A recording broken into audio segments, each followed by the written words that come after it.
Hello everyone, welcome back to the channel. I am Purna, your conceptual mate. और आज के video में basically हम लोग फॉरेन एक्सचेंज रेट के बारे में बात करेंगे और फ्लेक्सिबल एक्सचेंज रेट जो कि एक टाइप होता है एक्सचेंज रेट का, उसके बारे में बहुत डिटेल में बात कर रहे होंगे। ठीक है, so without delaying any further let's begin with the video.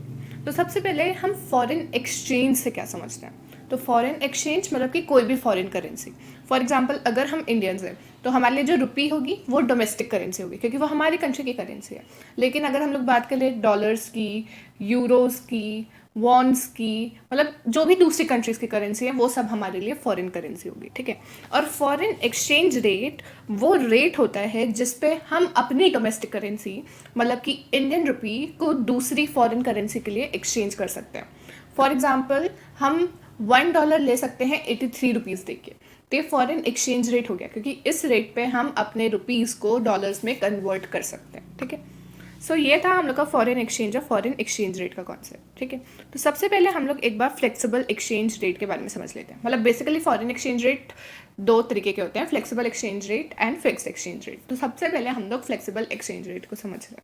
ठीक है, तो फ्लेक्सिबल एक्सचेंज रेट जो होता है उसको हम लोग फ्लोटिंग रेट ऑफ एक्सचेंज से भी जानते हैं और उसका एक और नाम होता है free exchange rate. So basically इसमें गवर्नमेंट का कोई भी इंटरवेंशन नहीं होता या आरबीआई का कोई भी इंटरवेंशन नहीं होता। यहाँ पे जो एक्सचेंज रेट डिटरमाइन होता है वो केवल और केवल इंटरनेशनल मनी मार्केट में जो भी करेंसी की डिमांड है और उसकी जो सप्लाई है उसको ध्यान में रखते हुए होता है। मतलब कि only and only demand of foreign exchange and supply of foreign exchange play a role in determining the value of exchange rate. ठीक है, तो सबसे पहले हम लोग डिमांड की बात करते हैं, डिमांड ऑफ फॉरेन एक्सचेंज की। तो बेसिकली जो फॉरेन एक्सचेंज की डिमांड है वो प्राइस से या फिर कहे तो रेट से इन्वर्सली रिलेटेड होती है। अब देखो, अगर फॉरेन एक्सचेंज रेट ज़्यादा होगा तो कम लोग उस फॉरेन करेंसी को ख़रीदना चाहेंगे। फॉर एग्जांपल अगर मेरे को $1.85 का मिल रहा है और मतलब मान लो इकोनॉमी में दो टाइम पीरियड्स है। ठीक है, एक टाइम पीरियड पे मेरे को $1.85 का मिल रहा है और एक टाइम पीरियड है जहाँ पे मेरे को $1.90 का मिल रहा है। सो आप किस टाइम पीरियड पे खरीदना चाहोगे डॉलर को? जब $85 का मिल रहा होगा मेरे को, है ना, क्योंकि ₹90 का जब मिल रहा है तब एक्सचेंज रेट ज़्यादा है। सो जब एक्सचेंज रेट ज़्यादा होता है तब फॉरेन एक्सचेंज की डिमांड कम होती है और जब एक्सचेंज रेट कम होता है तब फॉरेन एक्सचेंज की डिमांड बढ़ती है। और सप्लाई के साथ एकदम ऑपोजिट केस, अगर एक्सचेंज रेट ज़्यादा होता है तो ज़्यादा सप्लाई होती है और अगर एक्सचेंज रेट कम होता है तो सप्लाई कम होती है। अब सपोज करो कि आपके पास कुछ डॉलर्स रखे हुए हैं जो कि जब आपने ख़रीदा था तब आपको फॉर एग्जांपल 85 रुपीज़ देने पड़े थे $1 के लिए। अब आप डॉलर को कब बेचोगे? जब उसकी वैल्यू 85 से ज़्यादा होगी। डेफिनेटली 85 से तो कम पे बेचने का सवाल ही नहीं है, अदरवाइज आप लॉस पे होगे।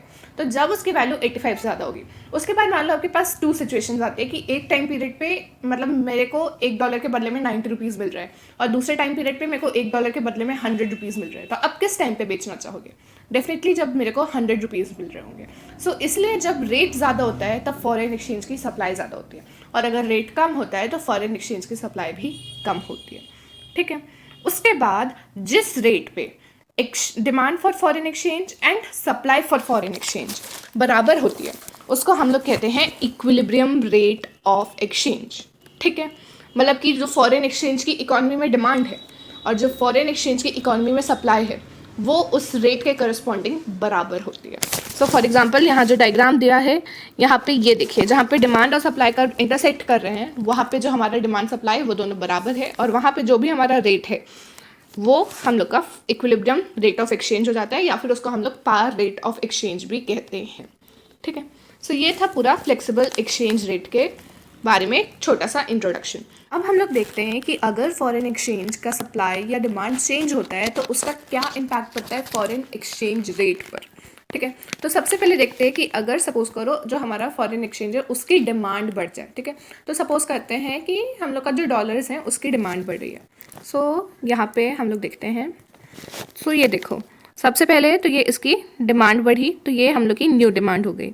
उसके बाद इस न्यू डिमांड के करस्पॉन्डिंग हमारा जो इक्विलिब्रियम पॉइंट है वो यहाँ पे आया और इसलिए जो हमारा एक्सचेंज रेट है वो ये हो गया। ठीक है, सो ये जो हमारा नया एक्सचेंज रेट है वो है और ये हम लोग का ओल्ड एक्सचेंज रेट है। एक बार मैं इसको और थोड़ा सा क्लीन कर देती हूँ।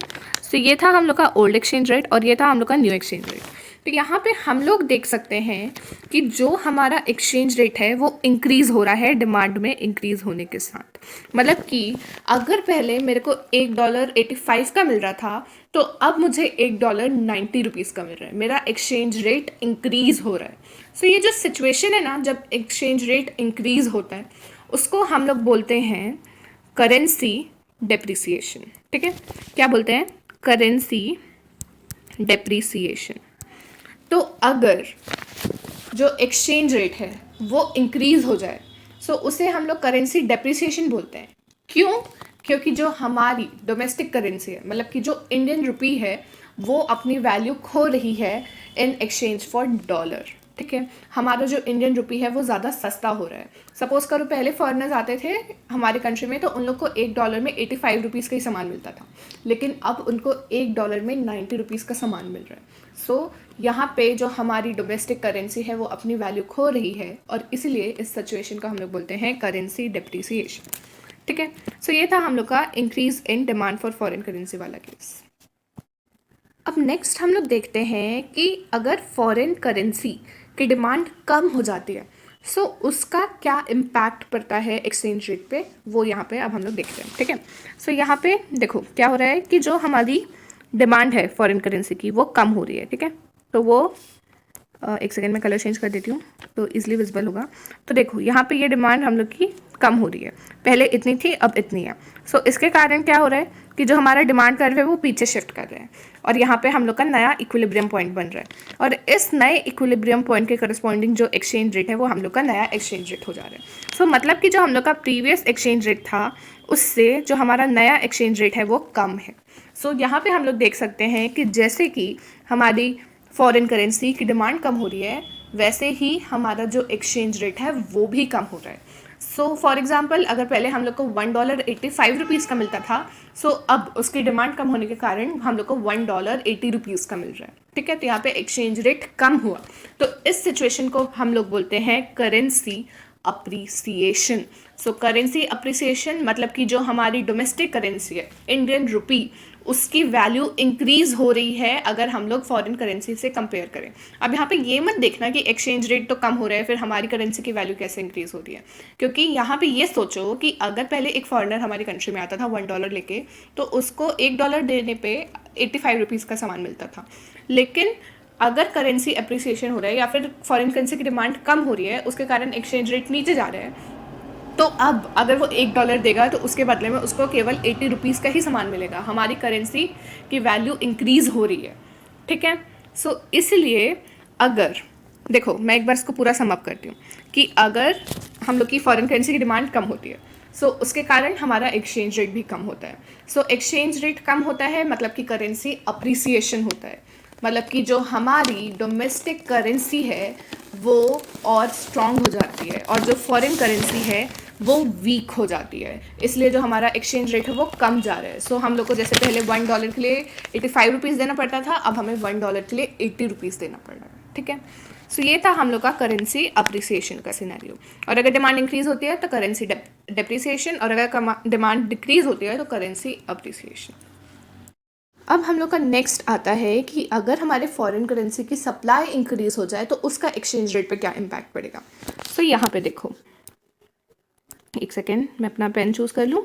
उसके बाद देखो यहाँ पे हम लोग की फॉरेन करेंसी की सप्लाई इंक्रीज हो रही है। ठीक है, सो मतलब कि ये जो हम लोग का सप्लाई कर्व है वो राइटवर्ड शिफ्ट करेगा क्योंकि ये हम लोग की न्यू सप्लाई है।